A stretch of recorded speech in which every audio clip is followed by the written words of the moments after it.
અને હવે જોઈએ સમાચારો વિસ્તારપૂર્વક તો રાજ્યમાં ગરમી વચ્ચે ફરી એકવાર વરસાદની આગાહી કરવામાં આવી છે। આજે રાજ્યમાં છૂટાછવાયા વરસાદની ઝાપટા પડવાની આગાહી કરવામાં આવી, જેમાં મધ્ય અને દક્ષિણ ગુજરાતના કેટલાક ભાગોમાં વરસાદની આગાહી કરવામાં આવી છે।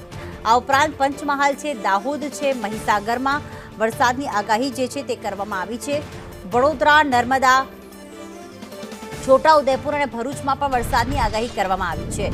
સાથે સાથે સુરત, ડાંગ, તાપી અને નવસારીમાં પણ વરસાદની આગાહી કરવામાં આવી। વલસાડ, રાજકોટ, અમરેલીમાં પણ આજે વરસાદી માહોલ જે છે તે રહી શકે છે। આ ઉપરાંત ભાવનગર, ગીર સોમનાથમાં પણ છૂટાછવાયા વરસાદની આગાહી કરવામાં આવી। આવતીકાલથી રાજ્યમાં ભારે વરસાદની આગાહી વ્યક્ત કરવામાં આવી છે। તો કયા કયા જિલ્લામાં માવઠું ફરી શકે છે?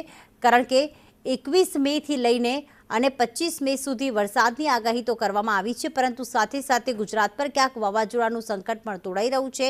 એની વચ્ચે આજે રાજ્યમાં છૂટોછવાયો વરસાદ થઈ શકે છે। મધ્ય ગુજરાત, દક્ષિણ ગુજરાતમાં વાતાવરણમાં પલટો આવશે અને માવઠું થવાની આગાહી વ્યક્ત કરવામાં આવી છે। તો ખાસ ગરમીની વચ્ચે માવઠાની આગાહી તાપી છે, નવસારી છે, વલસાડ છે, એ તમામ જિલ્લામાં કમોસમી વરસાદ થઈ શકે છે। તો મધ્ય અને દક્ષિણ ગુજરાતના કેટલાક ભાગોમાં વરસાદની શક્યતા વ્યક્ત કરવામાં આવી છે। સૌરાષ્ટ્રમાં ભાવનગર છે, ગીર સોમનાથ છે, રાજકોટમાં પણ વરસાદની આગાહી।